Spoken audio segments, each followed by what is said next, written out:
আসসালামু আলাইকুম। দেশ ও দেশের বাহির থেকে যে যেখান থেকে দেখছেন সবাইকে স্বাগত জানাচ্ছি আজকের আয়োজনে। প্রিয় দর্শক, প্রতিনিয়ত কোরবানি আসে। কোরবানিকে কেন্দ্র করে যাদের উপর কোরবানি ওয়াজিব তারাও কোরবানি করছেন। যাদের উপর কোরবানি ওয়াজিব না তারাও কোরবানি করছেন।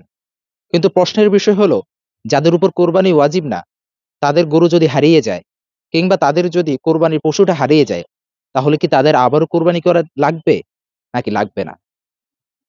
আসুন তাহলে জেনে নিই সেই প্রশ্নের উত্তর। প্রিয় দর্শক, যাদের উপর কোরবানি ওয়াজিব না, যাদের উপর কোরবানি নফল এবং তারা শখের বশত কোরবানি করছেন, তাদের কোরবানির পশু যদি কোরবানির আগে হারিয়ে যায় তাহলে কিংবা মারা যায়, তাহলে তাদেরকে পুনরায় কোরবানি করা তাদের উপর ওয়াজিব হয়ে যায়। আর ইসলামের মূলনীতি হলো, যদি কোনো ব্যক্তি নফল নামাজ কিংবা নফল কোনো কাজ আঞ্জাম দেয়, যেটা তার উপর আবশ্যক ছিল না, সেই কাজ আঞ্জাম দেওয়ার মাধ্যমে সেটা তার উপর ওয়াজিব হয়ে যায়।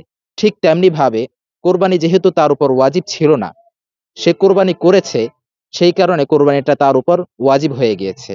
সুতরাং কোরবানির পশু যদি হারিয়ে যায় কিংবা মারা যায়, তাহলে তার উপর কোরবানি করা ওয়াজিব।